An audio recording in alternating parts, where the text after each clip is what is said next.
Marginal opportunity cost है तो इसकी मीनिंग होती है number of units of a commodity, number of units of a commodity sacrificed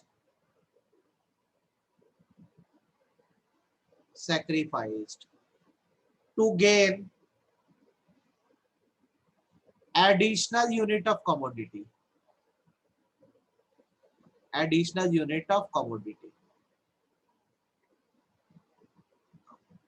ठीक है। कुछ नहीं समझ आया सर आप क्या बोले, अभी समझ भी नहीं आएगा, क्वेश्चन बनाऊंगा तो समझ आएगा। Number of unit of a commodity sacrifice to gain additional unit of commodity, इसका फॉर्मूला होता है MOC is equal to del sacrifice upon del gain. आप भी जागे तो आप नोटिंग कर लो, MOC का ये फॉर्मूला है सैक्रिफाइस अपॉन गेन। यहाँ डेल वर्ड का मतलब ये जो वर्ड होता है ना, ये ट्रायंगल जो बनाया हो, इसका मतलब होता है चेंज, ठीक है। ठीक वैसे ही अगर MRT लिखोगे ना आप, तो MRT मतलब होता है marginal rate of transformation, marginal rate of transformation. और ये क्या है अगर मैं आपको बताऊं तो it is the ratio of unit sacrificed to unit gained। तो MRT होता है, MRT is equal to del sacrifice is to del gain. कितने सैक्रिफाइस पे कितना गेन हुआ। फिर सुन लो, अभी प्रोडक्शन पॉसिबिलिटी कर्व का हमारा टॉपिक चल रहा है। आज हम दो नए कंसेप्ट पढ़ रहे हैं कि मार्जिनल अपॉर्चुनिटी कॉस्ट का और दूसरा मार्जिनल रेट ऑफ ट्रांसफॉर्मेशन का। मार्जिनल अपॉर्चुनिटी कॉस्ट मतलब होता है नई यूनिट्स को पाने के लिए कितना यूनिट आपने खोया, जब उसका सम निकालते हैं तो उसको मार्जिनल अपॉर्चुनिटी कॉस्ट बोलते हैं। और मार्जिनल रेट ऑफ ट्रांसफॉर्मेशन मतलब होता है दोनों का रेशियो, ठीक है। एक क्वेश्चन बना के दिखाता हूं ताकि ये चीज आपको एकदम क्लैरिटी से समझ आ जाए और आपके मन में कोई डाउट ना रहे। सपोज करो हम निकालते हैं एक पर्टिकुलर, आपको क्वेश्चन दिया हुआ है, आप क्वेश्चन समझना, उससे आपको मैं निकाल के दिखा दे रहा हूं ताकि आपको एकदम इस चीज की क्लैरिटी आ जाए और दिक्कत ना आए। आपको क्वेश्चन दिया है calculate MOC and MRT, marginal opportunity cost और marginal rate of transformation calculate करना है आपको। अब आपको क्वेश्चन में क्या कर दिया है, दो कमोडिटी दे दी है, एक है कमोडिटी A और एक है कमोडिटी B, ठीक है। अब यहाँ पे कमोडिटी A का हिसाब ऐसा है कि यहाँ पे यूनिट्स जो लगे हैं वो लगे हैं 0 1 2 3 4 5 और कमोडिटी बी में लगा है 15 unit, 14 unit, 12 unit, 9 unit, 5 unit, 0 unit. तो इसका कंसेप्ट ये बोल रहा है बेसिकली कि जब हम कमोडिटी बी में पूरा 15 यूनिट लगा देते थे तो कमोडिटी ए नहीं बन पाती थी। फिर जैसे जैसे हम कमोडिटी बी से रिसोर्सेस निकालते गए तो कमोडिटी ए प्रोड्यूस होने लगी। कल भी यही चीज पढ़े थे हम लोग। आपको ये बात समझ आए कि नहीं यहाँ पर क्या हो रहा है। पहले सारी रिसोर्स कमोडिटी बी में लग जाती थी तो बिल्कुल कमोडिटी ए बनता ही नहीं था। फिर जैसे जैसे हम कमोडिटी बी से रिसोर्स निकालते गए तो ये डिक्रीजिंग ऑर्डर में जा रहा है देखो, और कमोडिटी ए इंक्रीजिंग ऑर्डर में जा रहा है, इसका प्रोडक्शन चालू हो गया। आपको ये बात समझ आई कि सिर के ऊपर से गए, पहले तो ये बताओ ये रिलेशन समझ आया कि नहीं आया। बोलो बोलो बोलो, हाँ या ना। ये मैंने जो बोला वो आपको समझ आई कि नहीं आई बात, आई। कोई भी कमोडिटी हो सकती है, मान लो ये ब्रेड है और ये बटर है हमारे एग्जांपल के हिसाब से जैसे हमने दिया था। अब जब 15 यूनिट ऑफ बटर बनाते थे तो ब्रेड बिल्कुल नहीं बनाते थे। अब मार्केट में ब्रेड की भी डिमांड आने लग गई तो आपने 1 यूनिट की रिसोर्सेज बटर से घटाई तो ये कहाँ मिल गई, ब्रेड को मिल गई। कल भी तो यही चीज हमने करी थी क्लास में, ठीक है, कल भी हमने यही किया था। प्रोडक्शन पॉसिबिलिटी कर्व क्या बोलता है कि आपके जितनी भी रिसोर्स है वो सब दो तरह के ही सामान बना सकते हो। अगर आप एक ही सामान पूरी तरह से बना रहे हो तो दूसरा बना ही नहीं रहे हो, और यदि आपने दूसरा बनाना शुरू कर दिया गुड्स, तो इधर से धीरे धीरे रिसोर्सेस कम होती जाएगी। तो देखो बटर की रिसोर्सेस 15 से 14 हुई, 14 से 12 हुई, 12 से 9 हुई, 5 हुई, फिर 0 हो गई। और इधर ब्रेड का प्रोडक्शन 1 से 2 हुआ, 3 हुआ, 4 हुआ, 5 हुआ, ये बढ़ता गया। तो फंडा बस इतना ही चलता है बेसिकली कि अगर आपको दो सामान बनाना है तो एक साइड से रिसोर्सेज घटती जाएगी और दूसरे साइड में बढ़ती जाएगी। अब इसमें क्वेश्चन तुमको अगर आ गया कि इसमें तुम MOC निकालो, मार्जिनल अपॉर्चुनिटी कॉस्ट निकालो, MOC निकालो, मार्जिनल अपॉर्चुनिटी। ऐसा नहीं है, जरूरी नहीं है कि हमारे पूरी रिसोर्स हम यूज करें। अब जैसे यहां से हम 14 कर दिए, इधर 1 कर दिया, 12 करे, 2 करे, कोई दिक्कत नहीं है, तो टोटल 15 के अंदर ही ना, उससे ज्यादा थोड़ी ना जा पा रहे। कई बार ये होता है मेरे पास अगर 100 रुपए हो तो मैं 95 रुपीज खर्चा करता हूँ, 90 रुपए खर्चा करता हूँ। हमेशा जरूरी थोड़ी ना कि मजबूरी है कि 100 रुपए ही खर्चा करना है। बस अपने को ये याद रखना है कि एक साइड से रिसोर्स अगर डिक्रीजिंग ऑर्डर में नीचे जाती है तो दूसरे साइड में वो बढ़ रही है, क्योंकि यही से रिसोर्स दूसरे साइड में जा रही है। बटर का प्रोडक्शन कम होगा तभी ब्रेड का प्रोडक्शन बढ़ेगा। जब बटर की रिसोर्सेज डिक्रीज होगी, कैसे भी डिक्रीज हो फर्क नहीं पड़ता, तो तभी ब्रेड का प्रोडक्शन इंक्रीज होगा। पहले बताओ ये बात समझ आई कि नहीं आया, जो मैंने बोला ये समझ आया कि नहीं आया? कौन सा बेटा? अभी समझा रहा हूँ MOC MRT। तो अब इसी में समझो, अब अपने को क्या करना है, इसमें अपॉर्चुनिटी कॉस्ट निकालना है MOC। तो इसका फॉर्मूला देख दो यार, इसका फॉर्मूला होता है del sacrifice upon del gain. ठीक, कितना सैक्रिफाइस करे अपॉन कितना फायदा हुआ, इसे मार्जिनल अपॉर्चुनिटी कॉस्ट बोला जाता है। इसे अपने को जैसे कैलकुलेट करना है, तो फर्स्ट सिचुएशन में ना फायदा ना नुकसान, 15 यूनिट से पूरा बटर बन जा रहा है, ब्रेड बिल्कुल नहीं बन रही है, तो अपन यहाँ डैश मार देंगे, नील, कुछ भी नहीं हो रहा है। लेकिन जब आप दूसरी पोजीशन में जाओगे, चलो यहाँ पे अपन कॉम्बिनेशन लिख देते हैं, ये सारे हमारे कॉम्बिनेशन है। जैसे मान लो कॉम्बिनेशन ए है, ये बी है, ये सी है, ये डी है, ये ई है, ये एफ है, इतने कॉम्बिनेशन हमारे बन सकते हैं।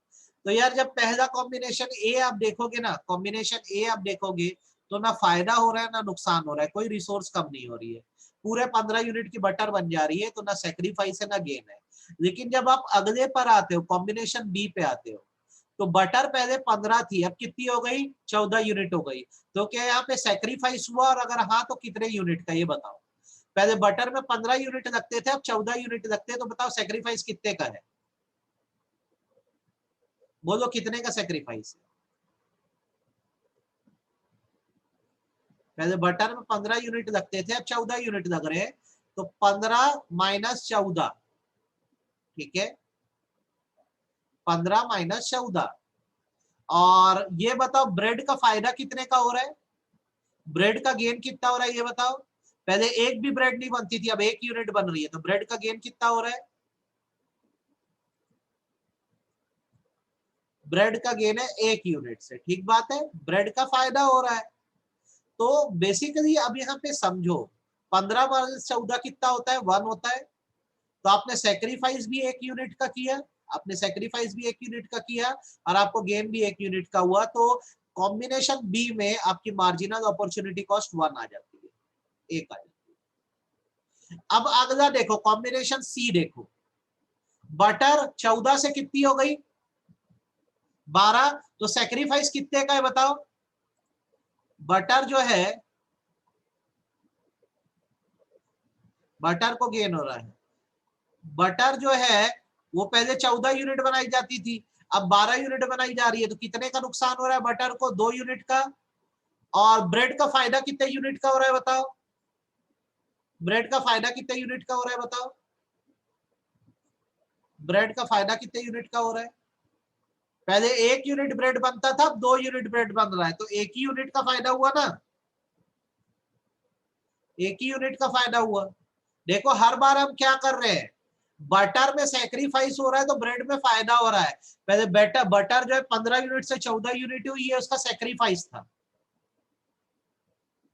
और ब्रेड 0 यूनिट से 1 यूनिट हुआ, 1 यूनिट का फायदा गेन। अगले कॉम्बिनेशन में बटर 14 यूनिट से 12 यूनिट हो गई, मतलब 2 यूनिट का सेक्रीफाइस हुआ बटर का। और ब्रेड जो है 1 यूनिट से 2 यूनिट हो गया, मतलब 1 यूनिट बटर और ब्रेड 1 यूनिट और बढ़ गया, तो यहाँ पे अपॉर्चुनिटी कॉस्ट क्या हो गई, 2 हो गई। अब अगली सिचुएशन में बताओ बटर का सेक्रीफाइस कितना हो रहा है, अगली सिचुएशन में बताओ बटर का सेक्रीफाइस कितना हो रहा है, फटाफट बोलो, बटर का सेक्रीफाइस कितना हो रहा है अगले सिचुएशन में? 3 यूनिट का सेक्रीफाइस हो रहा है बटर का, और ब्रेड का गेन कितने यूनिट का हो रहा है, 2 यूनिट से अब 3 यूनिट बनाना चालू कर दिए, तो अगेन 1 यूनिट का गेन हो रहा है, तो यहाँ पे अपॉर्चुनिटी कॉस्ट क्या हो गई, 3 हो गई। ठीक है, समझ आया कि नहीं, हाँ ना, हाँ या ना, ये बताओ। अब इसके 1-2 क्वेश्चन बनाएंगे, आप परफेक्ट हो जाओगे। फिर अगला कॉम्बिनेशन देखो, ब्रेड का कितना नुकसान हो रहा है, सॉरी बटर का कितना नुकसान हो रहा है, बताओ अगले कॉम्बिनेशन में। अपॉर्चुनिटी कॉस्ट ये देखकर डिसाइड करेंगे कि किसने, किस कमोडिटी ने कितना सेक्रीफाइस किया अपॉन किसने कितना गेन किया। जैसे यहाँ पर आप देखोगे कॉम्बिनेशन ई में, तो बटर पहले 9 यूनिट बनती थी, अब 4 यूनिट 5 यूनिट बन रही है, मतलब कितने यूनिट का सेक्रीफाइस हो रहा है, 4 यूनिट का। और ब्रेड जो है वो 3 यूनिट से 4 यूनिट हो गई, मतलब ब्रेड का 1 यूनिट का और फायदा हुआ। तो यहाँ पर हमने क्या किया, 4 यूनिट का सेक्रीफाइस किया एक नया यूनिट बनाने के लिए, इसे बोलते हैं अपॉर्चुनिटी कॉस्ट। ठीक है, आखिरी सिचुएशन में अब बटर 5 यूनिट से बिल्कुल ही नहीं बन रही है, किस पे आ गई, निल पे आ गई, 0 पे आ गई। ठीक है, कितने यूनिट का सेक्रीफाइस हो रहा है, 5 यूनिट का जो था वो भी सेक्रीफाइस हो गया। और बटर पहले ब्रेड 4 यूनिट बनती थी, अब कितना यूनिट बनने लगा, 5, 1 यूनिट से गेन हुआ, तो अपॉर्चुनिटी कॉस्ट कितनी आई, 5 है। तो आप देखो हर बार बटर ने सेक्रीफाइस किया और ब्रेड ने गेन किया, हमको दोनों के सेक्रीफाइस और गेन को डिवाइड करना है, कितना सेक्रीफाइस हुआ डिवाइडेड बाय गेन। आपको ये बात समझ आई कि सिर के ऊपर से गई, ये बताओ आपको ये समझ आई। एक और एग्जांपल देके आपको मैं अभी सिखा रहा हूं, तो आपको और अच्छे से आ जाएगा। चलो जैसे ये कर दिए, अब आप एक और एग्जांपल दे, इसमें भी आप एमओसी कैलकुलेट करना,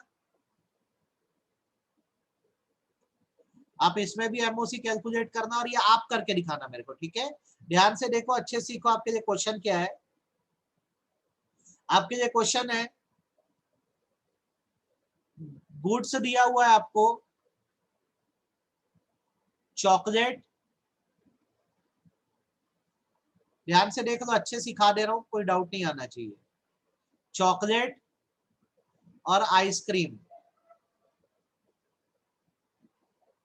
ठीक है, चॉकलेट पहले बनती थी 20 यूनिट, तो आइसक्रीम बिल्कुल भी नहीं बनती थी। फिर जब चॉकलेट 15 यूनिट बनना चालू हुई, ठीक है, ध्यान से देखना, अच्छे सीखना जो मैं पढ़ा रहा हूं। चॉकलेट जब 15 यूनिट बनना चालू हुई, तो आइसक्रीम जो है वो बनना शुरू हो गई, मान लो 2.5 यूनिट। ठीक है, 2.5 आइसक्रीम बनना चालू हो गई। फिर जब चॉकलेट 10 यूनिट बनने लग गई, तो आइसक्रीम 5 यूनिट बनने लग गई। ठीक है, फिर जब चॉकलेट 5 यूनिट बनने लग गई, तो आइसक्रीम 10 यूनिट बनने लग गई। ठीक है, फिर चॉकलेट जब 20 यूनिट बनी, चॉकलेट जब 0 यूनिट बनी, तो आइसक्रीम जो है 20 यूनिट बनी। तो देखो आपके मैक्सिमम रिसोर्स 20 यूनिट की थी, जैसे जैसे चॉकलेट की रिसोर्स कम हुई, आइसक्रीम की रिसोर्स बढ़ती गई। अब इसमें आपको क्या बोल रहा है, MOC निकालो, मार्जिनल अपॉर्चुनिटी कॉस्ट निकालो। ये हमारे अलग अलग कॉम्बिनेशन है, ए है एक कॉम्बिनेशन, बी है एक कॉम्बिनेशन, सी है एक कॉम्बिनेशन, डी है एक कॉम्बिनेशन, ई है एक कॉम्बिनेशन। चलो यहाँ पे हम फॉर्मूला लिख देते हैं, फॉर्मूला क्या है, del sacrifice upon del gain. तो फर्स्ट पोजीशन आप देखोगे, फर्स्ट सिचुएशन आप देखोगे, ऐसा जरूरी नहीं है, देखो जैसे 20 यूनिट है ना, तो ये मेरी चॉइस है कि मैं पूरे 20 यूनिट को खर्चा करना चाहूं कि नहीं है। अगर मेरे पास, ये पहले भी मैंने बोला, मेरे पास अगर 100 रुपए हो, तो जरूरी नहीं है कि हमेशा मैं पूरा 100 रुपए खर्चा कर दूं। कई बार मैं 2 गुड्स में 80 रुपए भी खर्चा कर सकता हूँ, कई बार मैं 90 रुपए भी खर्चा कर सकता हूँ। बेशक मैं यहाँ पे 5 रुपए दिखता, मैं पूरा 20 यूनिट खर्चा करता, लेकिन अभी मैं उस मूड में नहीं हूँ, मैं 17.5 रुपए खर्चा कर रहा हूँ, तो है तो 20 रुपए के अंदर ही 2.5 रुपए मान लो मेरा बच जाएगा।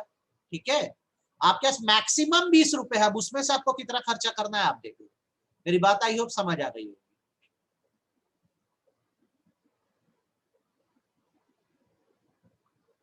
हाँ, इस चीज को पीसी में भी अप्लाई कर सकते हैं हम लोग। देखो फर्स्ट सिचुएशन में तो कुछ भी नहीं हो रहा है यार, ना फायदा ना नुकसान, लेकिन अगली सिचुएशन से अब ये चीज चालू हो गई है। आप बताओ चॉकलेट ने कितने का सेक्रीफाइस किया? चॉकलेट का सेक्रीफाइस कितने का है?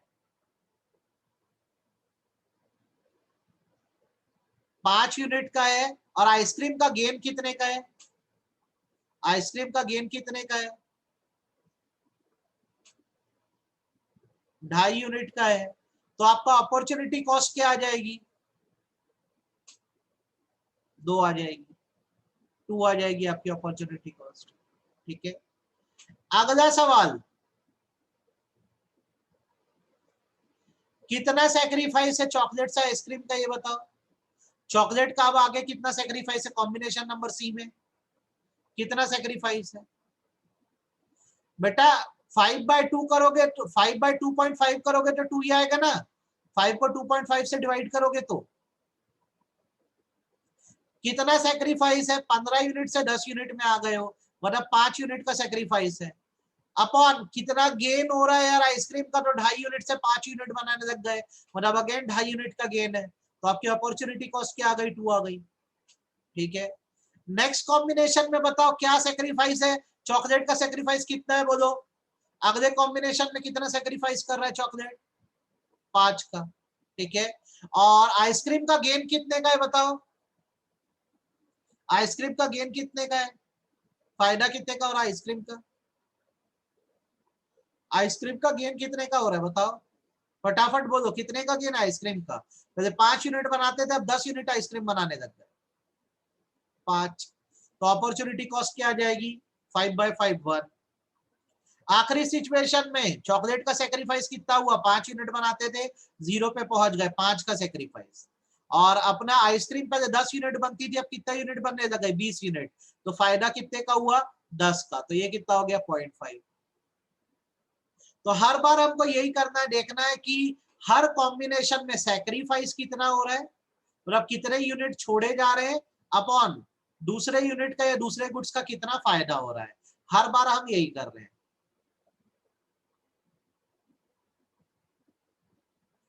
आप बताओ आपको मार्जिनल अपॉर्चुनिटी कॉस्ट निकालना आ गया कि नहीं आ गया? मार्जिनल अपॉर्चुनिटी कॉस्ट निकालना आ गया कि नहीं आ गया, ये बताओ। हाँ या ना?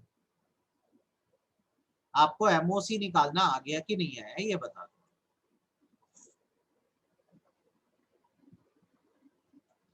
चलो, अब ना एक क्वेश्चन दे रहा हूं, फटाफट मेरे को ना इसका एमओसी निकाल के दो। आप आपको क्वेश्चन दे रहा हूं, आप मेरे को इसका एमओसी निकाल के दो।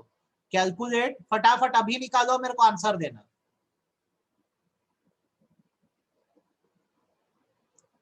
यूनिट हम खुद डिसाइड करते हैं, क्वेश्चन में दे दिया तो बहुत अच्छा, नहीं तो हम डिसाइड करेंगे। Calculate MOC. ठीक है, मार्जिनल अपॉर्चुनिटी कॉस्ट निकालना है। आपको दिए हुए कॉम्बिनेशंस,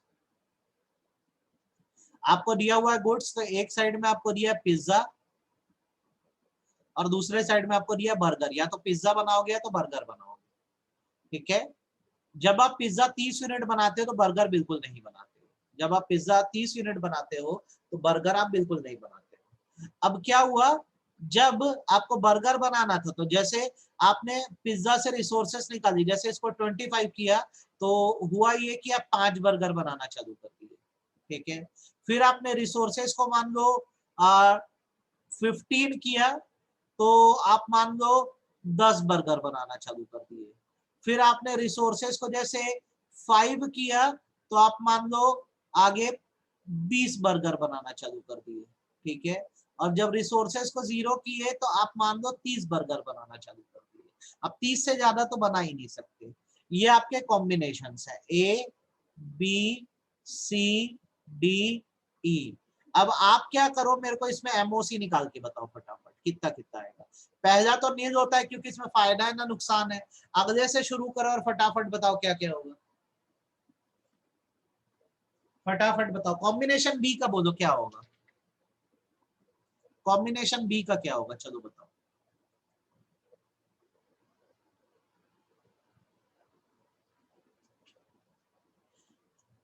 पिज्जा ने सेक्रीफाइस कितना किया भैया, आप करते जाओ, मैं भी आपके साथ करता जाऊंगा। पिज्जा का सेक्रीफाइस देख लो, 30 यूनिट से 25 यूनिट पे आ गया, 5 का सेक्रीफाइस। और बर्गर कितना पे, एक भी नहीं बनता था, 5 बनने लग गया है, तो बर्गर का 5 का गेन। तो यहाँ पे अपॉर्चुनिटी कॉस्ट क्या आएगी, 5 डिवाइडेड बाय 5, 1 आ जाएगी। अगला बताओ क्या होगा, कॉम्बिनेशन सी में क्या होगा, बताओ कॉम्बिनेशन सी में क्या होगा।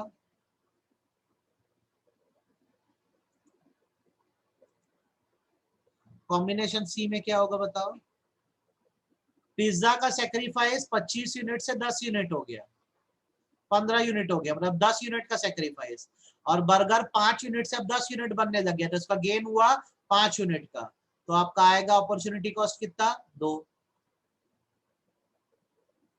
फिर कॉम्बिनेशन डी में क्या हो रहा है, पहले पिज्जा 15 यूनिट बनता था, अब 5 यूनिट बन रहा है, मतलब कितने का सेक्रीफाइस हो रहा है यहाँ पे, 10 यूनिट का सेक्रीफाइस हो रहा है। अपॉन फायदा कितने का हो रहा है, पहले 10 बर्गर बनते थे, 20 बन रहे हैं, तो 10 का फायदा हो रहा है। Opportunity cost 1। लास्ट कॉम्बिनेशन में पहले 5 पिज्जा बनते थे, बिल्कुल नहीं बन रहे, तो 5 का सेक्रीफाइस। बर्गर पहले 20 बनते थे, अब 30 बन रहे हैं, हर बार पिछले से कंपेयर करते याद रखना, तो 10 का फायदा 0.5। ये आपका मार्जिनल अपॉर्चुनिटी कॉस्ट हो गई। अब आप लोग बताओ, आपसे बना कि नहीं बना एमओसी, आपसे बना कि नहीं बना एमओसी, यस और नो करके बताओ, यस और नो करके बताओ, आपसे बनेगा कि नहीं बनेगा। इससे आसान चीज आपको मिल नहीं सकती, मुद्दे की बात तो ये है।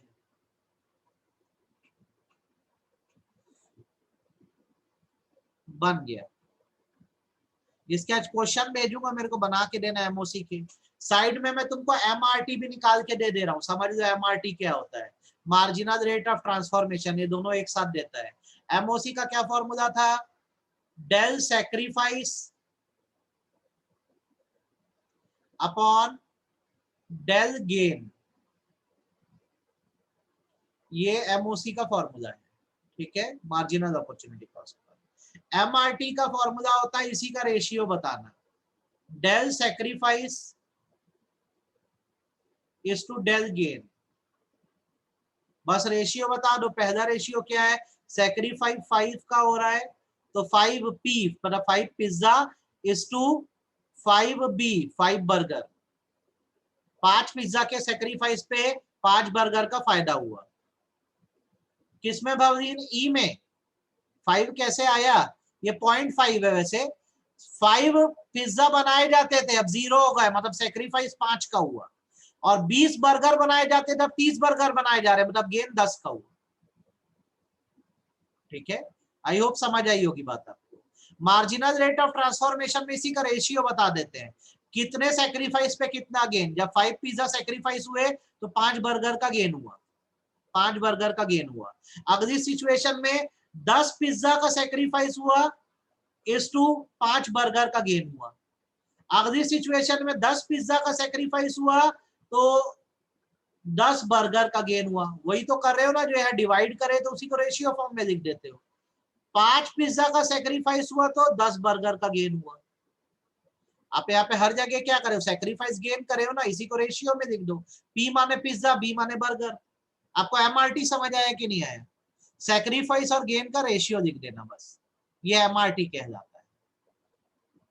आपको एमआरटी समझ आया कि नहीं आया, कुछ अलग से कैलकुलेशन नहीं है, एमओसी निकालोगे तो एमआरटी निकल जाएगा।